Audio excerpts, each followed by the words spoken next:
fun fact for you. Did you know the first race a Porsche 911 ever competed in was the 1965 Monte Carlo Rally? It came fifth, in case you're wondering. But the point is, rallying is embedded in Porsche's DNA. It's why a 911 with jacked up suspension and knobbly tyres and preferably a Rothmans livery just looks so damn good. Phew. On the subject of floor, Singer. If you've even got a passing interest in cars, you've probably heard of them. The Californian company responsible for turning out the most filthy gorgeous air-cooled 911 restomod road cars, underpinned by bespoke engineering and an overall attention to detail that's second to none. The company's motto, much like my approach to facial hair, is a relentless pursuit of excellence. So, the question is, what would happen if you spliced a Singer 911 with a Safari 911? What on earth would that look like? Well, like that. This, to give it its full name, is the Porsche 911 reimagined by Singer, all-terrain competition study by Singer and Tuthill. And, silly long names aside, it's one of the most extraordinary things I've ever seen. Built as a collaboration between Singer and Tuthill here in Oxfordshire, is the answer to one client's request for an air-cooled Porsche that could, and I quote, compete in off-road racing and demonstrate extensive off-highway exploration capabilities. So we'll just start at the front here with these mutant mud flaps, which, look like a bit of orthodontistry gone wrong or something, don't they? But they set the tone for the whole car, because absolutely nothing about this is run-of-the-mill. I love the proportions. It's the first thing that strikes you, because of course you've got that really narrow glass house from the original donor car, but with these massive blown-out arches to accommodate the wheels and suspension. Speaking of which, let's get down here and have a look, because all I know at the moment is this is specialised off-road suspension. You do have two 5-way adjustable dampers at each corner, so that's 8 dampers in total. Steel brakes, 4-piston calipers, 16-inch forged aluminium wheels, and proper BF Goodrich off-road tyres. Come with me. The panels, yes, all carbon fibre, obviously for lightweight and to offset some of the extra weight you get from the roll cage in the back, but these have been designed so they're easily repairable, easily replaceable. You can chuck them off and fix all the stuff that needs fixing when you've smashed into a rock in the middle of the desert. And come around the back, because this is where the detailing just goes off the charts. Obviously, here, this is the big homage to the 959 Safari. Just looks gorgeous, balances out the 911 silhouette perfectly. And then you've got, these cooling flutes, I'm going to call them, up here on the engine bay. This Porsche logo is embossed in here. They're just showing off, aren't they? The Singer badge down here in gold is just reflecting perfectly off this aluminium bumper, which I'm told is milled from a single piece of aluminium. If we lifted up this hatch, you'll see under here you've even got matching saddle bags that are all branded up so you can put your tools and spanners somewhere special as well. I mean, it's ridiculous. Look at these exhaust finishes. Even that towing eye is giving me a bit of trouble at the moment. Actually, go on, give us a minute.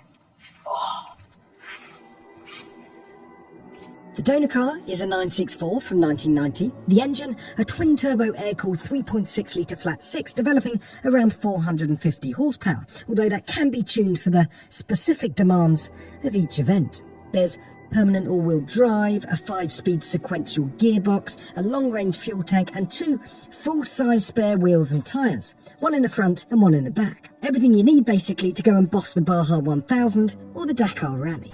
Right, we're on the inside, and the best way I can describe this interior is business-like. We've got full FIA spec bucket seats, which are, trying their best to cover up my face. We've got an FIA spec roll cage up here, full race navigation system, which I assume doubles up as an iPad to watch Netflix. A hydration system, which in the Porsches I've driven means a cup holder. This lever here is for banging up and down the sequential gearbox, or you can use the plus-minus paddles behind this gorgeous steering wheel here. And this carbon fibre rod over here is your hydraulic handbrake for doing gratuitous skids. Now, what I will say is this is very much a stripped-out, competition-ready interior, but is also a singer. So they've managed to introduce luxury in the little details, the way that everything is finished and painted and milled and knurled, and the attention to detail is off the charts. Even the paint splatter on the seats down here, I assume that's intentional. But the big question is, who would be mad enough to bash one of these around in the desert? In fact, I have many, many questions. And for that, we need the boss. Mr. Richard Tuthill, thank you so much for having us over today to look around this extraordinary car. Now, I bet your eyes are kind of used to this shape, aren't they? Because mine aren't. It's absolutely an astonishing thing to look at when I walk through that door. What do you think when you see it every day? It's still hugely exciting. I mean, we've been looking at it for well over a year. Oh, really? 2 nights ago, days are blending into nights at the moment, but that was the first time where we put on its wheels. Yeah.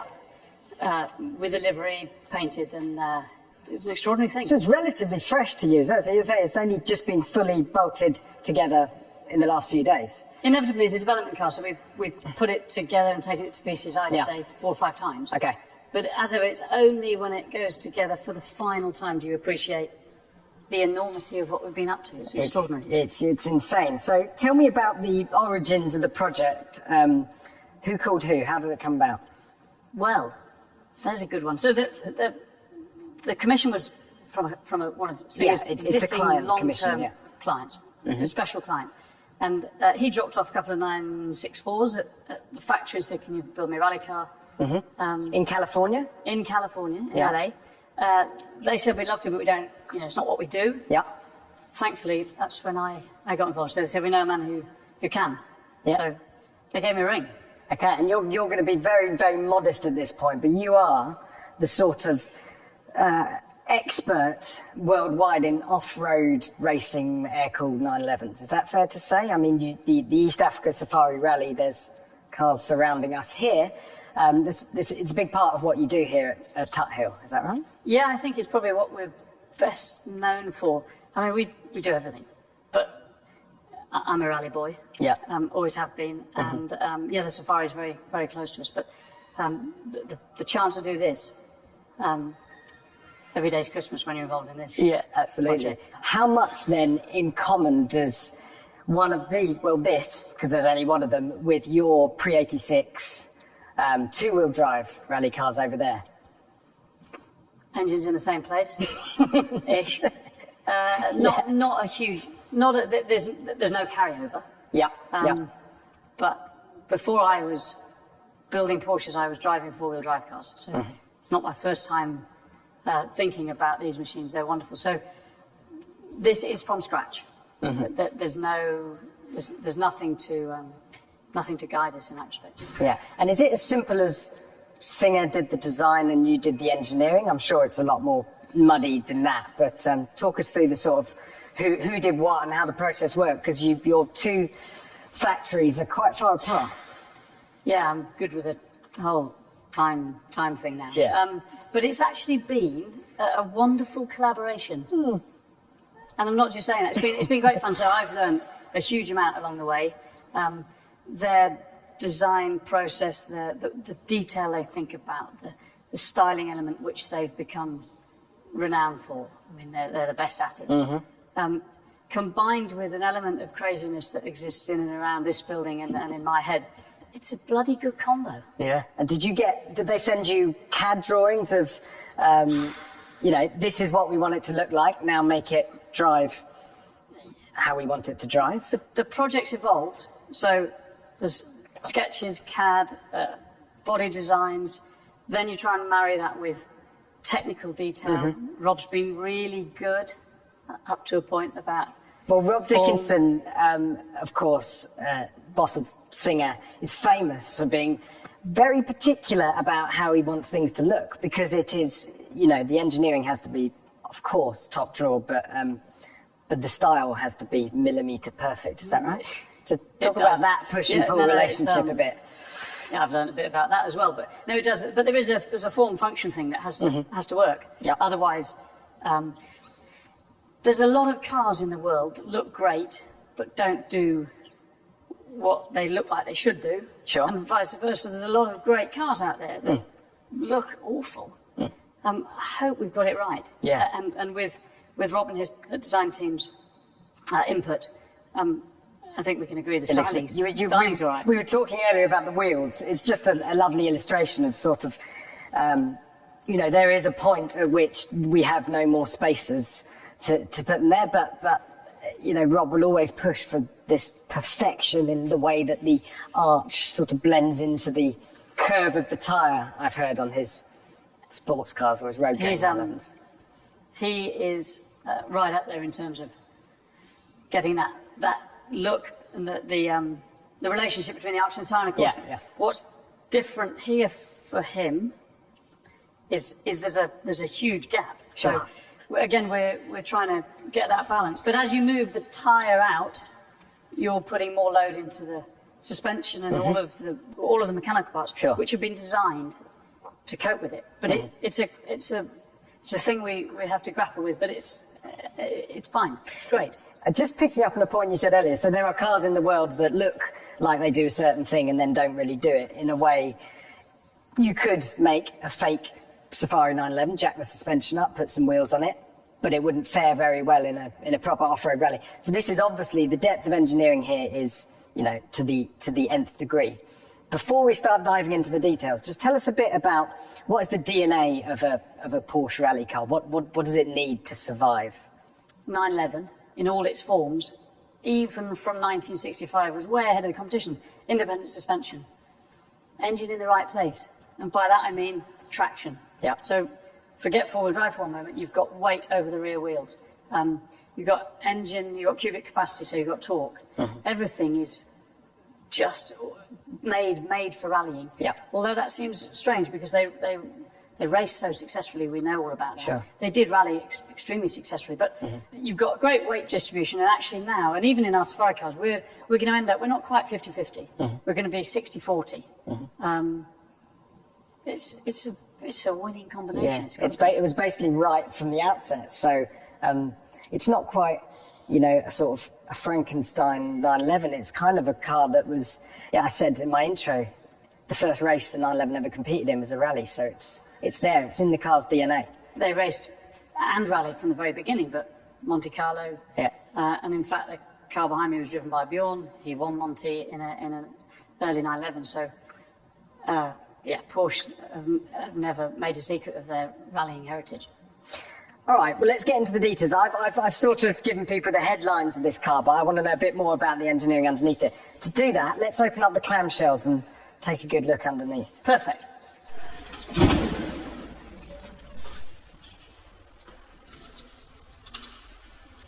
Okay, Richard, first things first, there's some extremely funky graphics under this bonnet here.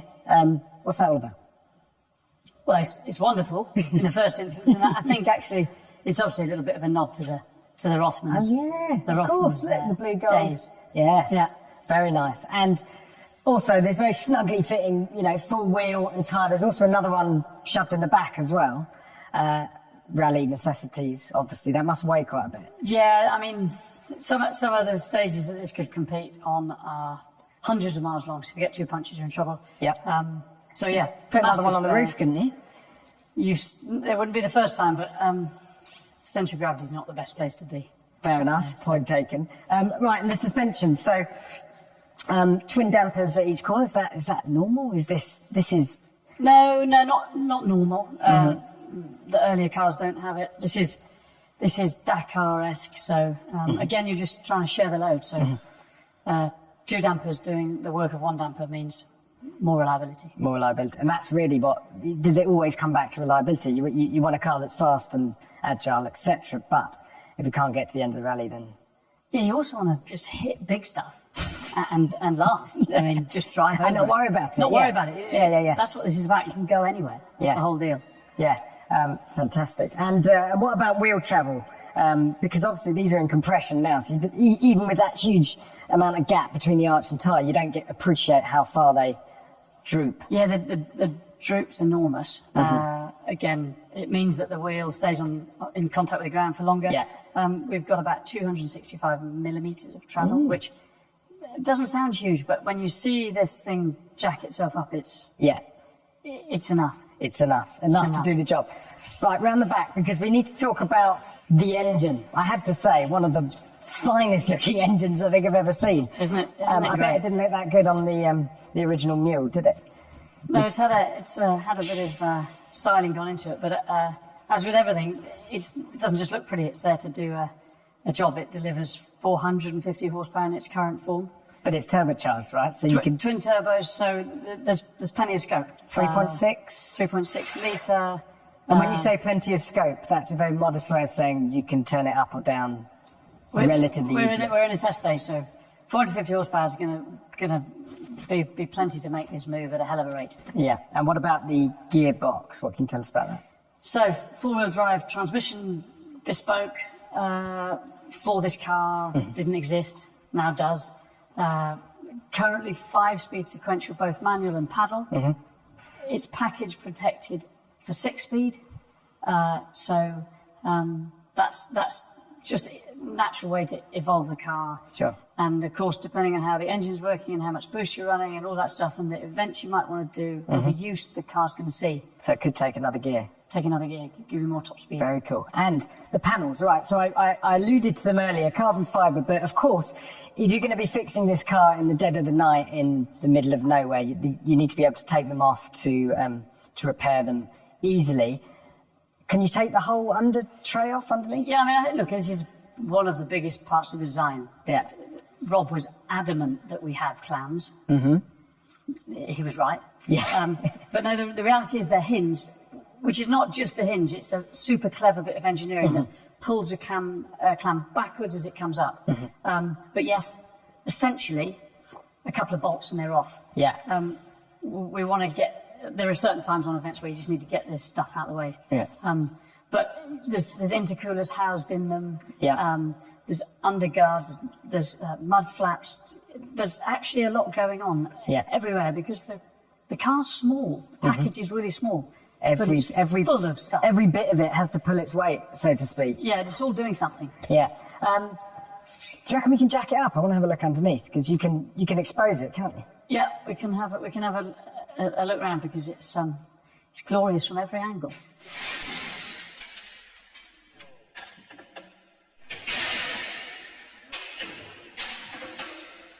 I mean, come on, cars are not meant to look that good with their clothes off from underneath, are they? What are we looking at here? Just pure brilliance. Where do we begin? Spare wheel poking through. Yeah. Twin. Look at appreciate the packaging of that. You've got a millimetre to spare. What that means is that's really tight. As I said earlier, it's such little room, but it's great. Damper canisters that come from the top mounts. Bespoke steering rack. Obviously, you can't just buy this stuff. Sure. So that was made from scratch. Front diff. Yeah. Twin wishbone suspension arms. Great big long drive shaft, speed sensors, brakes, discs, everything you need. It's interesting because if you never took your underbody protection off, you wouldn't appreciate that there was art going on underneath as well. It's astonishing. It's beautiful, and this is engineering at its finest, I think. Yeah, and most of it's sketched with a marker on the whiteboard over there. We wouldn't be without it. Yeah. You can't have a conversation without a pen in your hand. Yeah, you can't do engineering without a pen. Let's walk through and have a look at the back. When you walk down the middle of the car. Oh, we'll just pause here actually because this is the underbody cladding. We've moved the front and the back panels, but what's this made out of? Some sort of NASA material, is it? It's not that trick. It is 5mm thick aluminium, which has been bent to suit the car. Then it's got these inserts to hold it on. So it's fairly chunky, 5mm. I mean, it's got a lot to deal with potentially. You can give this a fair bit of stick before it'll give up, but it's a grade is 5083. So for all you aluminium nerds out there, designed to be hit. Okay, come on, let's keep moving. What are we looking at here? Well, a bit more of the same. Funny enough, a lot of the componentry is it's not handed, so you can put it side to side, front to back, to eliminate the need for too many spares. Okay.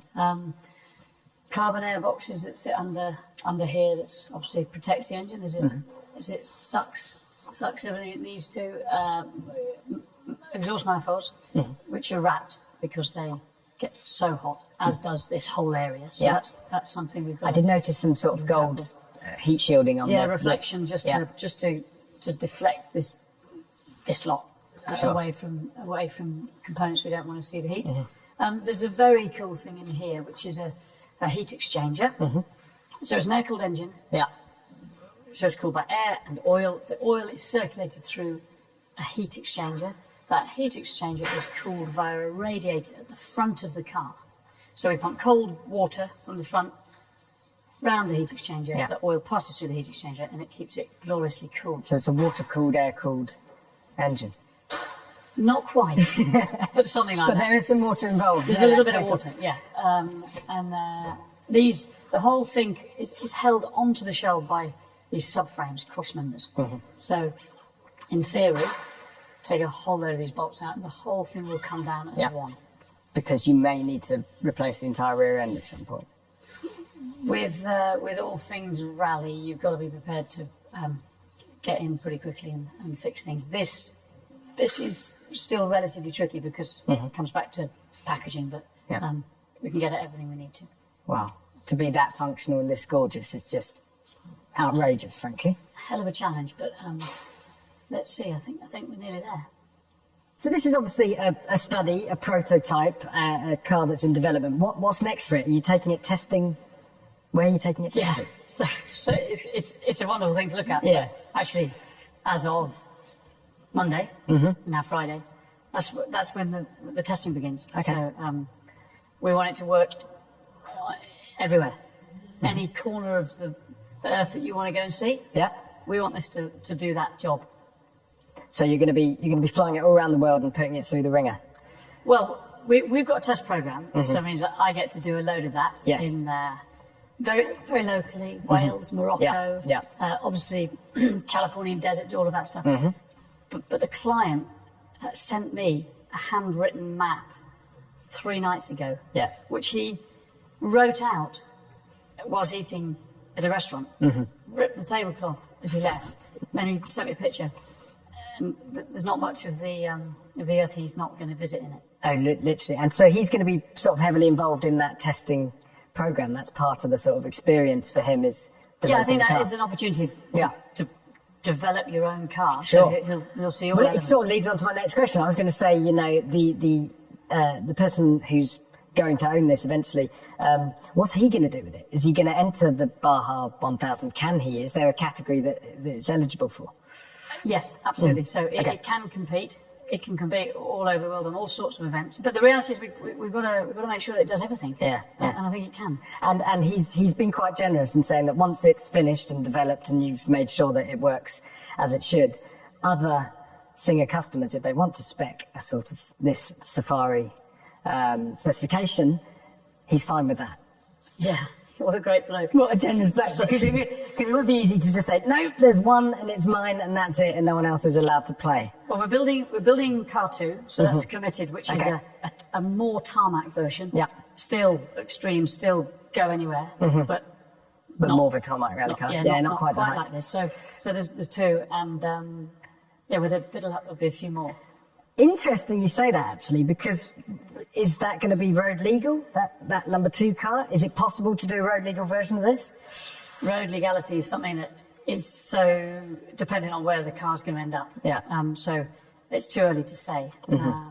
Essentially, this is, as crazy as it looks, is a modified 964. So I wouldn't rule anything out. Okay. Interesting. I have to talk about money. Well, I don't have to, but I want to. You order a Singer, it's an entirely bespoke project from, you know, the engine, the chassis, everything, the colour, trim. They start from about £500,000. What are we talking with this one? More? Yeah, Double? it'll be a bit more. Yeah? Yeah. Bit more, is that the... Yeah, that's all you're going to get. Oh, it'll be what it'll be, and I've no doubt it'll be absolutely worth it. I like it will be what it'll be, isn't it? Because the best components you can find, it needs to look perfect, it needs to drive perfectly, and there will be a number that pops out at the end. And I don't think, I'm pretty sure there's no comparables. I mean, you've seen a lot of things.